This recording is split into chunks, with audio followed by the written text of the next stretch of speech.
Hello and welcome to Real Live in the UK. My name is James and I am delighted to be your activity guide today. Hopefully you can see and hear me clearly because today I'm going to take you on a beautiful tour around a city in Bath. First of all, a little bit about me in case you haven't joined the live tour previously. I am from London in the UK, but I have been living in a city called Bath for the last 4 years. I am working at a university now, and previously I worked as an English teacher in Japan, Thailand, and China.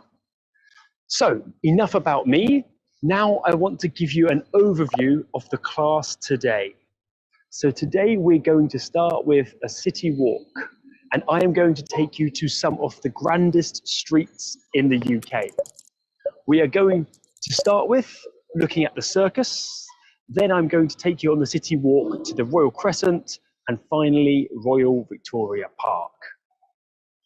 As we go along, we're going to also do some discussion about keywords, vocabulary, and I'll share some history about the area too. After that, we're going to do the real activity, where we're going to talk about working from home versus working at the office.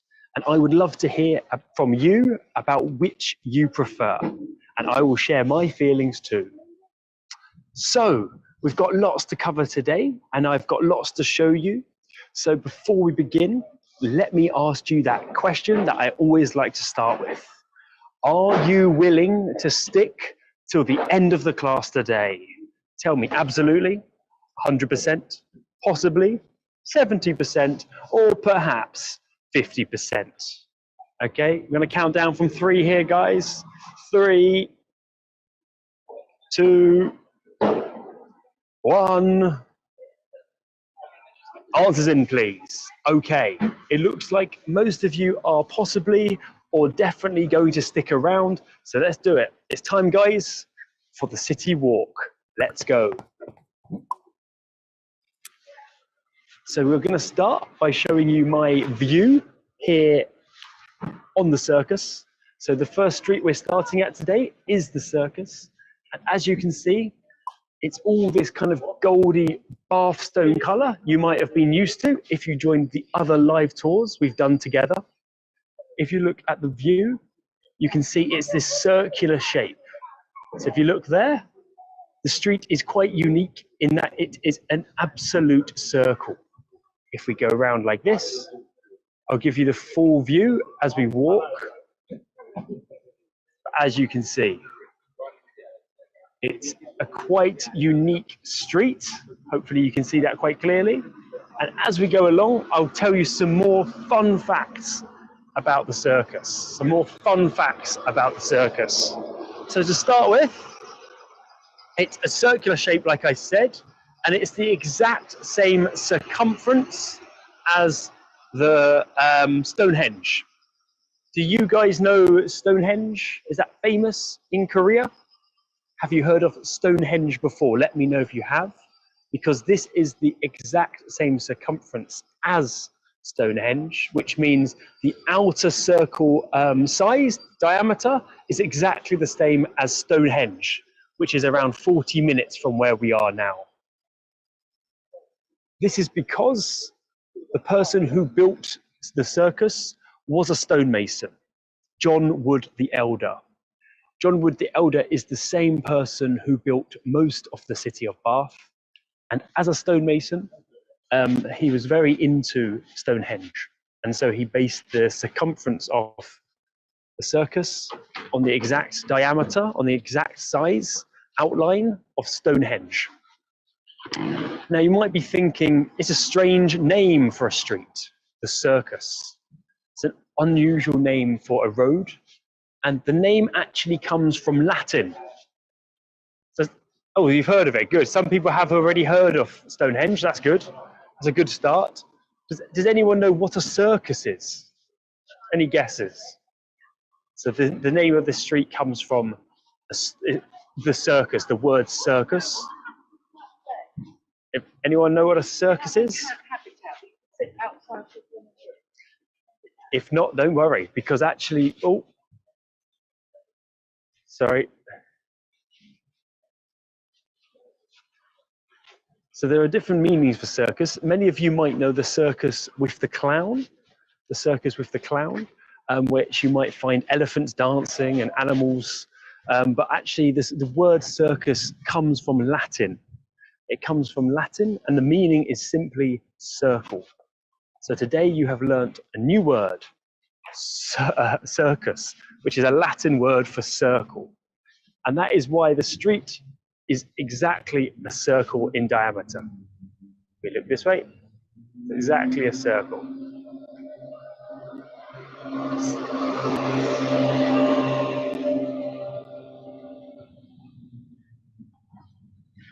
Okay, so luckily we have some sunshine here today. I know what you're thinking. It should always be cloudy in the UK, but it is sunny. It's cloudy yet sunny. So here we've got the three buildings. So if you look here, I'm going to stop in the middle. So if you come here at Christmas time, actually we have Christmas carols that take place here.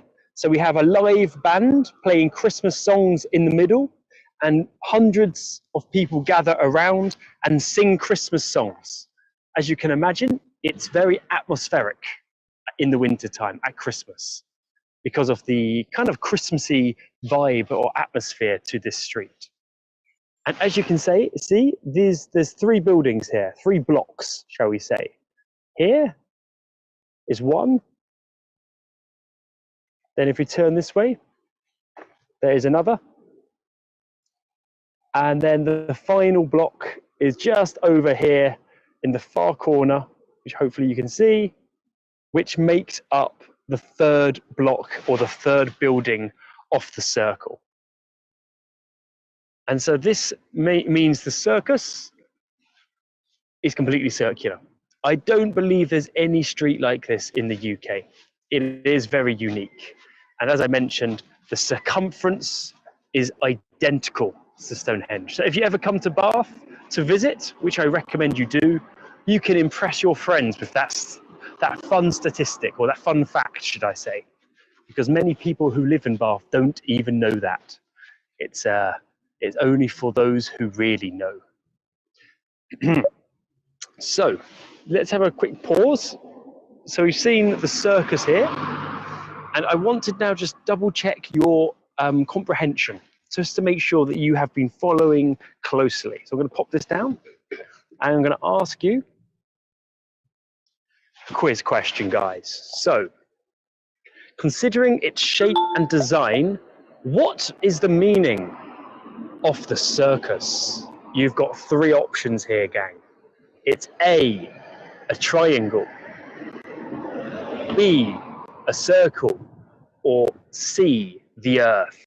Okay, three options, and I'm going to count down from 3.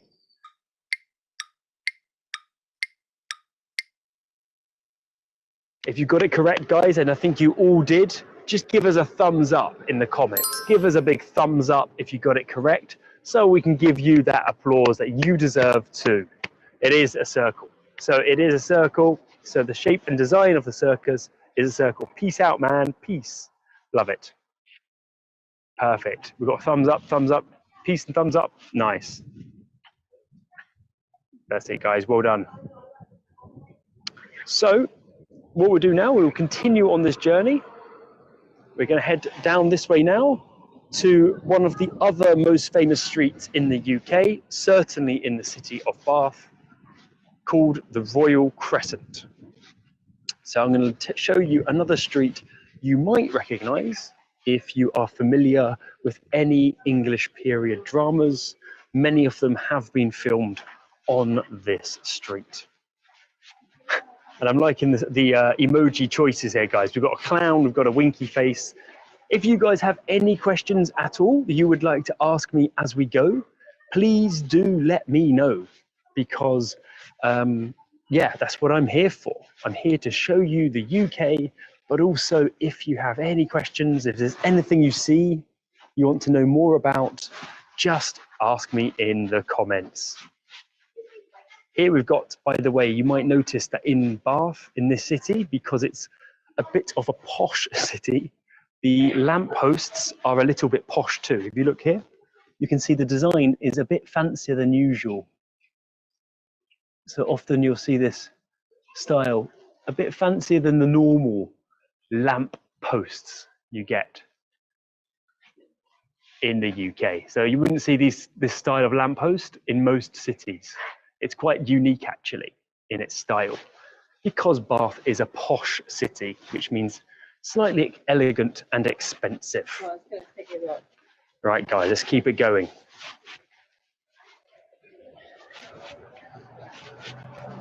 I'm very glad that it's sunny today, but it does mean that it's quite busy too. Let's have a look. Many people come who are tourists. Yeah, posh is the word of the day there, guys. Posh. So posh is very common in British English, and it just means elegant, expensive, fancy. It's a good word to know if you ever come here. Give me an example. What can be posh? So for example, I would say the Queen of the UK is posh. Or you could say, I went to a posh restaurant last week to celebrate my anniversary. You can use posh, the adjective posh, in many different scenarios, different circumstances. It just means fancy and expensive. Here we are. If you look here, I'm not sure how clearly you can see this, but we are here. And the circus is where we came from, just down here. And we're now heading up the way, all the way up to here, the Royal Crescent, which is where we'll be heading next. And then we'll be sitting in the Royal Victoria Park, having a chinwag, having a conversation. Oh, what does it say there? The current Queen Elizabeth has a posh accent. Exactly, good example there.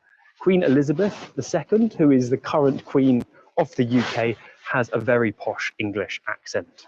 That's a very good example. If you can think of any more examples of how to use this common adjective posh, put them in the comments, guys. Put them in the chat.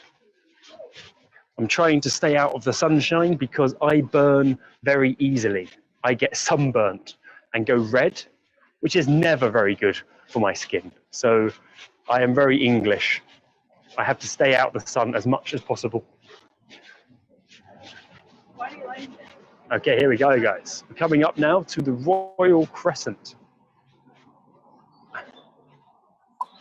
Coming up to the Royal Crescent, and you can see in this fancy looking telephone box, again, fancier than usual. If you look inside, you can see there, if you can read it, the Royal Crescent. Built 1767 to 1775, one of the finest examples of 18th century architecture in England. Ooh, ooh la la. Let's go, let's do it. So up here, we've got the Royal Crescent. Now, if you've seen any sort of, as I said, period dramas, Downton Abbey, Bridgerton, to name but few, you will definitely recognize this street, because this street is extremely famous and has been made popular in many period dramas as perhaps one of the finest roads in the UK. So let's show you it, guys. Hopefully you can see it clearly. And this is the Royal Crescent. The Royal Crescent. Not sure how clear that is. Sometimes when there's lots of people. So here you can see the Royal Crescent. And what does it mean, crescent? Well, the Royal Crescent is a row of 30 houses, 30 terraced houses laid out in a crescent shape. The crescent shape is half moon shape. If you think of a half moon, that is a crescent shape. So crescent is just the name of a shape. You've got circle, which is obviously what we saw earlier, and now we've got the crescent, the Royal Crescent. So this was actually built, as we just saw, in the 1700s, and it was designed by the architect John Wood the Elder. So the same person who built the circus and who built most of the city also built this street here, John Wood the Elder. However, there is a sad story, because John Wood the Elder died halfway through building this street. So halfway through building this magnificent street, John Wood the Elder died. So the architect died, but his son, who was imaginatively named John Wood the Younger, finished the job. So it was actually built by a father and son, this street. Hello there, hi. Just give a bit of history on the Royal Crescent. I used to live there. Oh, did you? Yeah. Do you have any fun facts? Is it okay to this is a live stream for people who want to see more about Bath. Do you still live on the street now? No, I lived here for 30 years. Yes. And I moved about 2.5 years ago. Where did you move to? Bradford-on-Avon. Oh yeah, nice. Which is a beautiful little town. Yes. Now, when I moved, I thought I must find somewhere like this, or have a little history like this. Yeah. Well, when I was down the coast, my buddy and I, he bought a little beach house. Wasn't little, it was a huge garden, right, which I helped him, and it ran into the sea. Nice. So I helped him with the garden because I was into gardening, you see. Right. And Poundbury was not very far away. Right. Now Poundbury's architect, who around Queen Square, was Ben Petrie. Right. Now Ben Petrie is designed the complex that I'm in now. Right. Okay. Nice. And it's neo-Georgian, and it is a very beautiful little in estate. Right. The gardens and all are looked after, or everyone's nice distance away, and they all got wall gardens. Nice. And so, yeah, it looks like this then, would you say? Well, it's got that Georgian look. The Georgian look, yeah, that's true. You can't beat it. Yeah, you can't. No. It's beautifully laid out. Really? Anyway. Where did you live on here? Which was it? Number 24. Number 24. Wow. Which is a very wide door there. Right. With the down that way. Straps coming down on above it. Yeah. Oh yeah. There. Oh yes. See the lamppost? Yeah. I see. Just behind there. Yeah. Wow. Yeah, nice location. Nice view. Oh, we did. Over the park. Yeah. It was lovely. Oh. Lovely. It's good to come back. We used to have drinks and things like that on days like this. Yeah. All sat outside. In your private grass. Yeah. Your picnic. And I used to belong to the Royal Crescent Club. Wow. Which was in the centre. So do many people live here still? Oh yeah. Oh really? I always think they look quite empty, the houses, but maybe. Oh. If you see my place, it looks quite empty. Oh, really? Everyone with a bit of money, they're all working to keep it look. Yeah, maybe simple is fashionable. Yeah, and it looks better when there's not too many people around. Yeah, that's true. That's true. So oh, nice. I tell you, the whole time I was here, for 30 years, every time I walked up, if I was in town or anything, I came up. Just come round the corner. Yeah. Breathtaking. Every time. Never gets tired. You never get tired of this. No, it's true. It is beautiful. I was just explaining it's the most beautiful street in the UK. Would you agree? I would say. I mean, London has nice streets, but this has something special. Yeah. And I'm glad you agree. There's little underneath the streets, underneath the pavements. Yeah. There's arches and things like that. Yeah, hidden away. You've got like little secret. Yeah, and there's courtyards. Yeah. Then below the courtyards, some of them have another space underneath that. So it just keeps on going on. They're wine cellars. Really? Things like Probably that. used to be where the servants lived, I imagine, at some point. No, the servants usually live up the top. Because they come down a little stairs and things like that. Everyone is different. Oh, unique. Oh. The outside looks the same. Yeah. You go into the hall, everyone's different. Staircases, some have lifts now and things like that. But it is a very beautiful. Can I join your conversation? Oh, I was watching you from over there. Hello. Hello. I seem to be a no for a lot. He does. He used to live here. Oh, that's right. A beacon of knowledge. I was just sitting there and I thought, wow, you know what you're doing. I was just filming. I'm doing a live stream. This is live. Yeah. You were recording yourself telling them. I was doing both. There's people watching, listening to this conversation right now in Korea. I'm from Mexico. Oh, you're from Mexico. Hi. They've been listening to me. For both of us. You've been listening to your knowledge. It's been shared across the Oh world. my goodness. It has. There you go. Modern technology. Give us a wave. There we go. Thank you so much for sharing your information. Yes. Take care. Thank you. Thank you. Cheers. Okay, let's go. Let's go. So there we go. We got. Sometimes you get chatting with people. Anyway, so there we go. We learned that people still live here. I learned that too because I thought it was mainly just empty houses now. This is one of the greatest types of architecture, you'd say, in the UK, or according to that gentleman, the greatest. So he was actually living in a house just down the far end over there. So anyway, this is the Royal Crescent. And I think what we've seen there is that this street is the shape of a moon. And some say that the circus is the matching sun. So you have the sunshine and then you have the moon together. So the circus and the Royal Crescent sit next to each other for that reason. Okay, this is where we're going to head to next, guys. So if you look round, so this is where we are. The Royal Crescent is just there, where we're standing right now. And then we're going to go down to this part. You see here, many people are relaxing on the grass. Perhaps some of them are working, others are just having a picnic, and so on. So quick quiz, guys. Quick quiz before we go down to the Royal Park. Which of these is not true about the Royal Crescent? Which of these is not true about the Royal Crescent? A, it looks like a crescent. B, it is a row of 30 terraced houses. Or C, it is totally closed to the public now.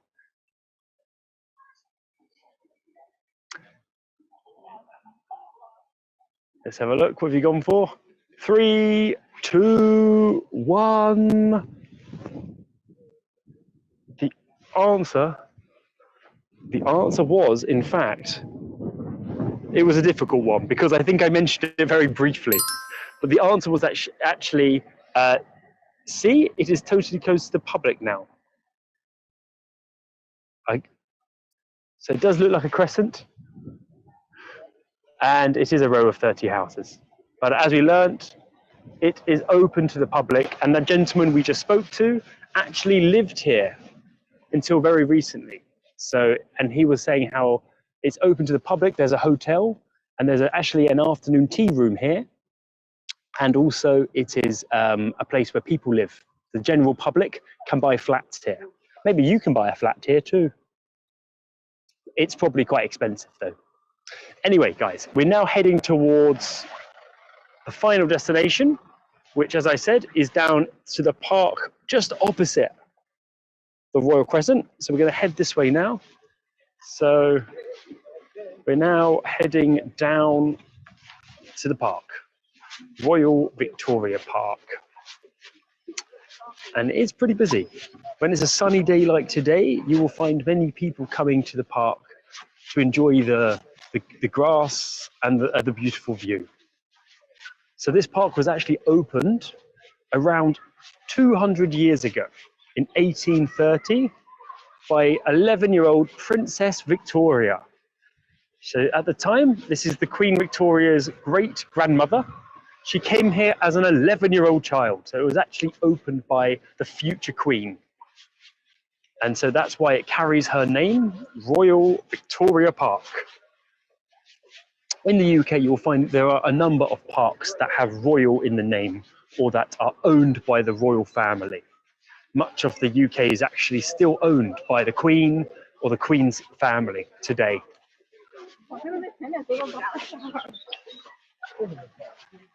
Here we go. And the park is looking busy. So I'm not mad, I promise. I was talking to the camera, that's all. I get. Oh no, it wasn't me, I promise. So here we are. This is the Royal Victoria Park, and you can see many people here are basking in the sun. Well, some of the sunshine that's still here, and enjoying the view of the crescent just over that way too. See, so if you ever do visit, it's a great place to have some drinks, some snacks, some food, and enjoy the sunshine whilst it lasts. So these guys, you could say, are basking in the sun. What does it mean, basking in the sun? What it means is enjoying the sunshine. So when you lie in the sun and you enjoy the warmth, you enjoy the sunshine, you can say, I'm basking in the sun. You bask is to enjoy something indulgently. So you over-enjoy it, almost like you're over-enjoying it. You're really enjoying it so much, you can say, I'm basking in it. Basking in the sun. Particularly in the UK, when it's rarely sunny, we really do need to enjoy the sunshine whilst it lasts. Around this park as well, you will find there are a number of attractions. So this is the main green part where people will sit and have barbecues and enjoy the weather and enjoy each other's company, I suppose. But around here, there are many attractions too. So nearby, we have, for example, tennis courts, bowling, we've got skateboard ramp, and we've got things like a golf course, a mini golf course too. So there are lots. Oh, there's a dog. No? That's all right, no worries. Yeah, so there are lots of attractions such as that here in this area. It's actually a huge park. This is just the beginning of the park, and it actually goes on for quite some journey, some distance. But this is probably the most popular spot because of the view over there, the crescent. So if you do come here, you can check out the attractions like the skate ramp, the bowling, the mini golf. And in the winter time as well, we have ice skating nearby. So there's lots you can do here. Oh, and also in the summertime, there is a music festival and there are concerts here, right here in front of the crescent, right at this area. We have musicians, I think Michael Bublé, if you've ever heard of him, a Canadian singer, is coming this summer, I believe. So this is probably, in the city of Bath, the main meeting point for many people. As you can probably see here, even though it's only a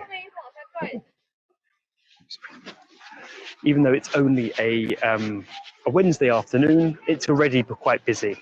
If you come here on a Saturday, it's rammed, full of people. So, guys, here we have it. This is actually a bandstand as well. You can see down this way. This kind of sheltered area with a stage is often where smaller bands might play, and it was actually built 200 years ago. So this has always been, this place straight ahead has always been there to allow the general public to listen to live music.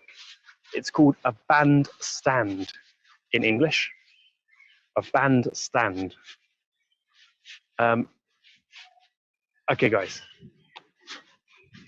So let's do a quiz. Let's head over to the bandstand, and I'm going to hit you with some questions. Well, the main question is, let's just find some nice shaded area to protect my delicate, sensitive skin. Oof. I wonder if we can go onto the bandstand stage.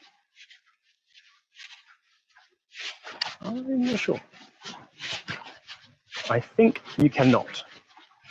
But here we go. We can see it a bit more closely, hopefully. Okay, guys, here's the quiz question. Let's do it right by the bandstand stage. So, the question is,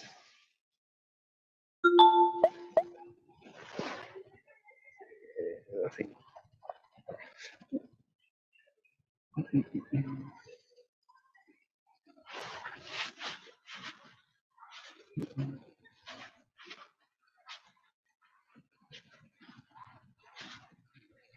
let's get some shade over there. So the question is coming up very soon.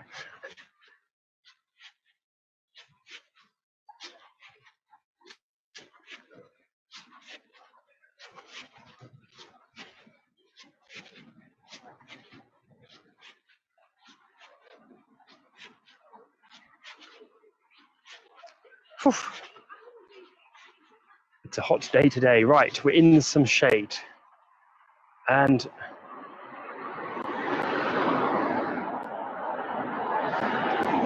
I think the network connection, I'm losing it. So I'm going to try to find a better spot. The problem with living in the UK is that the connection can be bad, not like in Korea. So I'm going to try to head back towards this way where I think there was slightly better connection to hit you with the quiz. Keep on walking. Here we go. Hopefully it starts to clear up soon.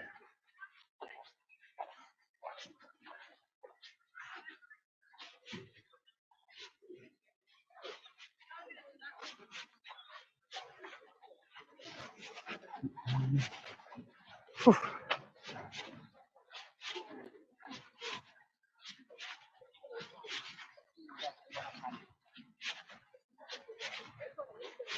Let's head towards some of the facilities.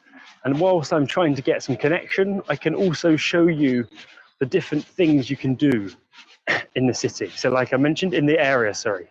We've got the bandstand, there's tennis, bowling, and close by as well, we've got a putting green, which is really for older people, where you can practice your putting and putting only.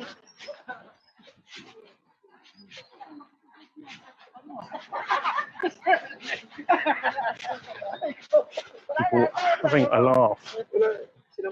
Okay, let's head this direction. So right now we're heading just behind the park, aiming to find signal in this backwater. So hopefully you can still hear me as we walk through this nice peaceful pathway, and we will hopefully reach civilization again, where we will have stronger connection to the internet. Here in the UK, we still only have 4G, so it's a struggle at times to connect. But when I visited Seoul, I realized how quick the internet can be. I think one day we will catch up with the internet in South Korea.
we are, yes, I'm here.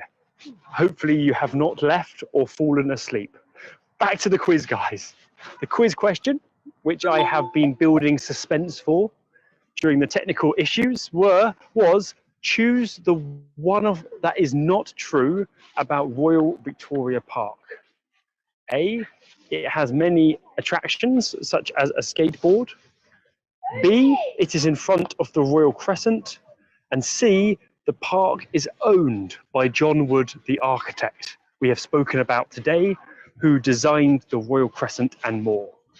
One of these is not true, guys. I'm going to give you 3 seconds. 2 seconds. 1 second. And action. Most of you got it correct. Good work, guys. If you said the park is owned by John Wood the Elder, you get the point. Give us a thumbs up, give us a smile, give us a heart, give us whatever emoji you wish. An umbrella would work. So actually, it does have many attractions. It has the bowling alley, it has the ice rink, it has lots you can do. And it is also in front of the Royal Crescent, which we saw earlier. The only thing that it isn't true is that it's owned by John Wood the Elder. In fact, it used to be owned by the Queen, but now it's a local council park. It's a local government park. So it's not owned by John Wood the Elder. Whew. Whew. Well done, guys. I'm loving the emojis as well. Half moon is the perfect emoji. Heart, umbrella, yes. Good. I like your imagination, particularly the crescent. The crescent of the moon is perfect for now. So guys, we're now going to do the real activity. Okay, so it's time for the real activity. Let's go.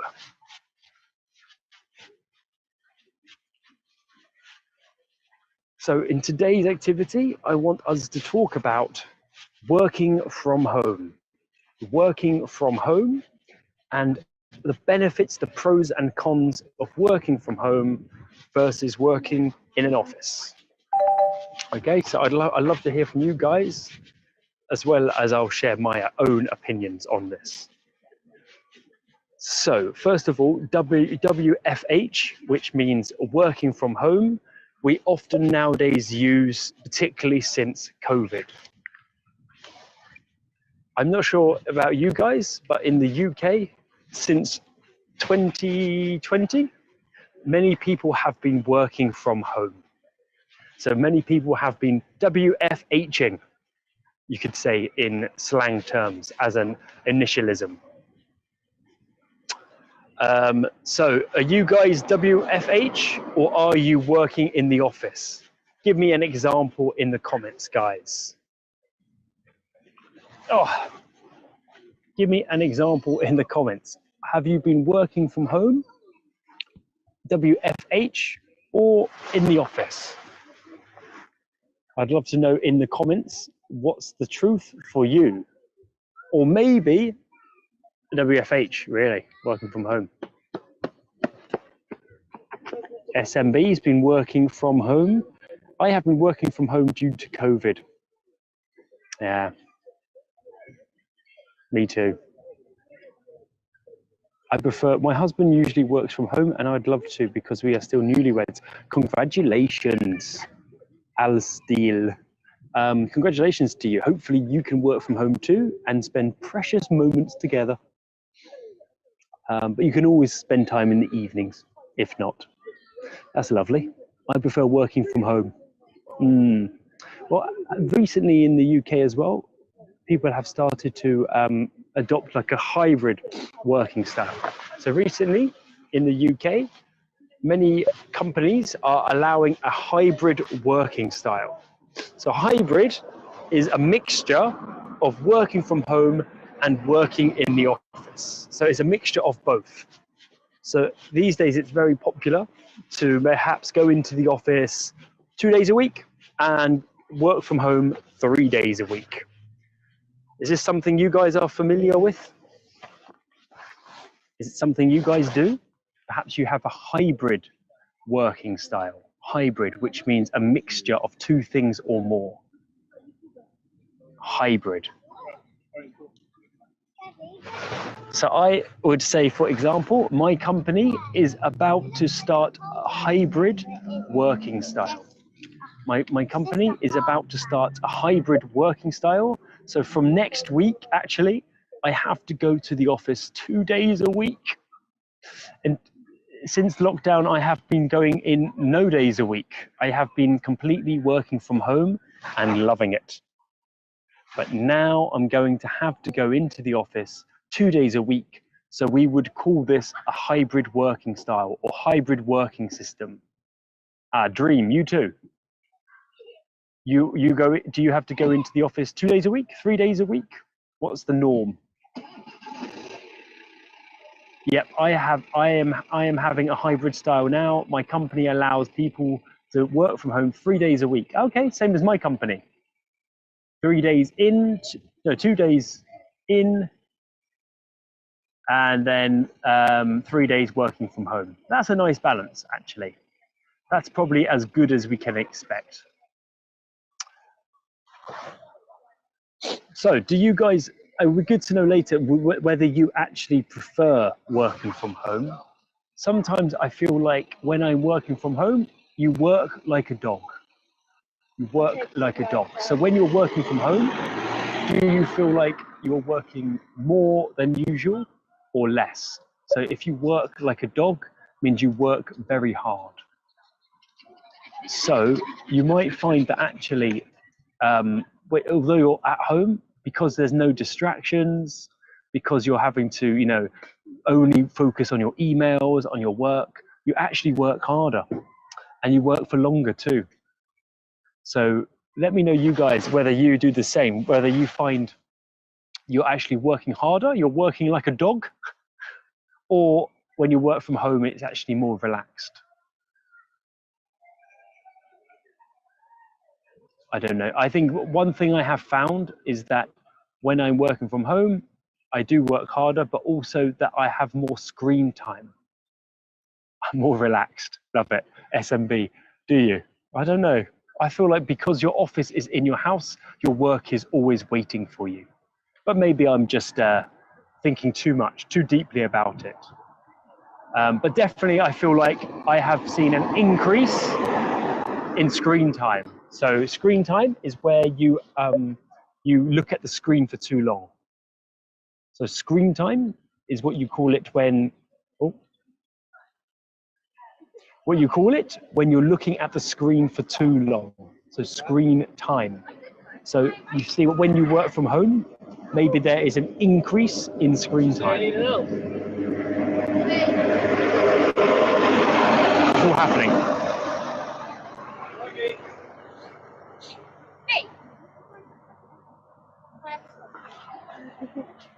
Let's get moving. Okay, guys, we're going to move on from this. So I want to move on to today's expression because this is a little bit hectic around here, a little bit wild at the moment. So I want to teach you my first expression for today related to working from home. So the first expression is one of my favorites, beavering away. Beavering away. I love an animal phrasal verb. One of my favorite things, and there are hundreds. But beavering away is a good one to mean working hard, working tirelessly, working in a very active and energetic way. So if you are studying very hard, or if you are working very hard, you can say, I am beavering away at work, or I am beavering away at home. Or you could say, I am beavering away at my studies. How about you guys? How about you guys? Do you find that you are often beavering away? Or do you find that you're actually quite a chilled out person and you don't beaver away much? You like to take it easy and relax. Practice on the chats and let me know. When, if ever, do you beaver away and what do you beaver away at? Let me know in the chats, guys.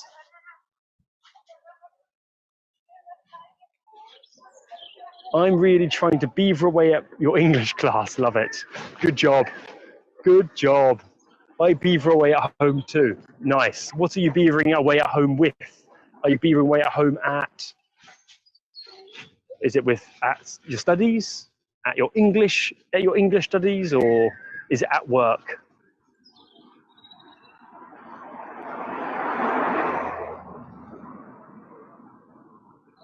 I'm beavering at home with work. Perfect. But don't beaver away too hard. Take it easy. Relax. Right, guys, let's do a quiz on this. Let's do the quiz. How do you say it? Let me just find a nice spot.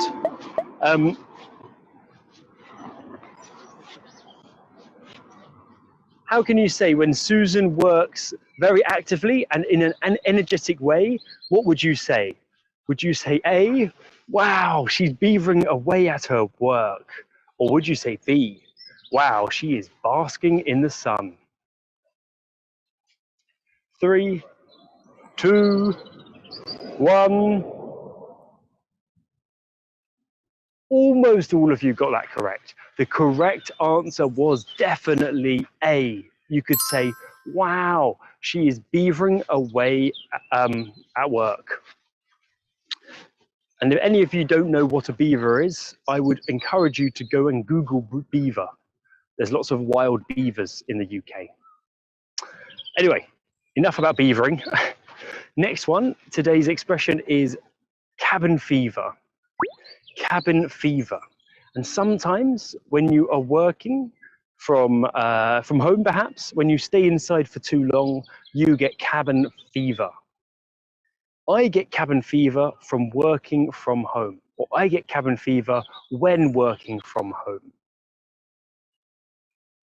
Now, we would say this whenever you stay inside for too long and you start to feel claustrophobic, a little bit closed in, like you want to get outside quickly. You can say that. You can say, I'm getting cabin fever. I'm going to go outside and get some fresh air. Okay, so cabin fever is often something you get when staying inside. I'm not beavering away at home because there is no one watching me. Perfect, the perfect employee. Okay, so guys, I just want to very quickly ask you, I want to get you guys involved, and I want to ask you the pros and cons of working from home.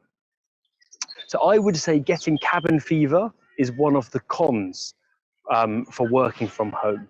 So one of the negative points. So because you feel like a little bit trapped, like you're not moving around enough. Okay. So I want to ask you whether there are other cons of working from home. Anything else you think, that's a negative about working from home. So a con from working from home. So we're looking at pros or cons of working from home. Good points or bad points. Okay. So quick question. Quick question on this one. What are the possible cons of working from home? So what do you think are the possible cons of working from home based on what we very quickly spoke about just then? Is A, you don't have to commute to work. B, you can have a flexible schedule. Or C, some people can get cabin fever working from home. What do you think, guys? What do you think is the possible con? 3, 2, 1. Wow, this is quite a mix. So I think it's interesting. I would say the answer is C. Some people can get cabin fever at home because that's a negative. I would argue commuting is a negative. So the fact you don't have to commute to work is a positive. It's a pro. So the fact you don't have to commute to work when you're working from home is actually, I would say, a positive, a pro. Unless you like commuting, then you're crazy. And the second one, you have a flexible schedule. I would again say that's a positive. You don't have to work 9 to 5. You can, work anytime you like. Although you've just said, I get cabin fever when working at my company. Yeah, that's a good point. Maybe if your office is small or there's too many people in your office, it's possible to get cabin fever there too. That's a good point. Nice. So we covered a lot there in a short space of time. So let's jump in for the final survey now, because we're just coming to the end. I'm just going to show you my view one more time of where we are right now, guys. So as we look at this beautiful surrounding, my beautiful view, I'm going to ask you a quick question. Do you prefer to work from home or at the office?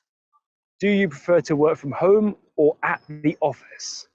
Choose your answers on the poll, guys. And it's either I prefer to work from home or I prefer to work from the office or work at the office. 3, 2, 1. Oh, it's quite mixed. Most people prefer to work from home, but surprisingly, some of you also like to work from the office. So it's a mixture. I can spend my time that's true. So it's more flexible. It's easy to be lazy at home. I don't know if that's a positive or negative. I guess some people like to be lazy, other people do not. So I will leave you guys to think about that. But it's interesting that some of you do still prefer working in the office. I would love to know why, if we had more time. But yeah, I definitely prefer working from home, for sure. It's more flexible, you have your own kind of schedule, and there's no commute. Perfect. Right, quick review, guys. Where did we go today? Well, where did we go? We started at the circus, which was the famous street that is a circular shape and is the same circumference as Stonehenge. We then had a nice leisurely stroll to the Royal Crescent, where we spoke to that gentleman who used to live on the Royal Crescent and told us some history of the street. We then went down to the lovely Royal Victoria Park, where we relaxed and we saw people having picnics, and we discussed working from home. We discussed working from home, and we discussed getting cabin fever, the pros and cons of working in the office versus working at home. And then we also finally thought briefly about, what you guys thought about that as well, about working from home. So guys, last poll, if we may. The last poll, if we may. Did you accomplish your mission today?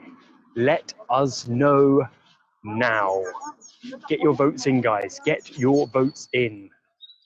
We're going to go 3, 2, 1. That's good enough for me. Mission accomplished. Good work. Despite the technical blips, we've done it, guys. We've made it through. And so everyone who accomplished your mission, give us a thumbs up. Give us a heart. Give us a crescent in the comments. And I'm getting sunburnt for you guys. I'm getting burnt for you guys, so I hope you are happy. Yes, loving the party in the comments. So, just before I go, I just wanted to say that next week we are going to the Cotswolds.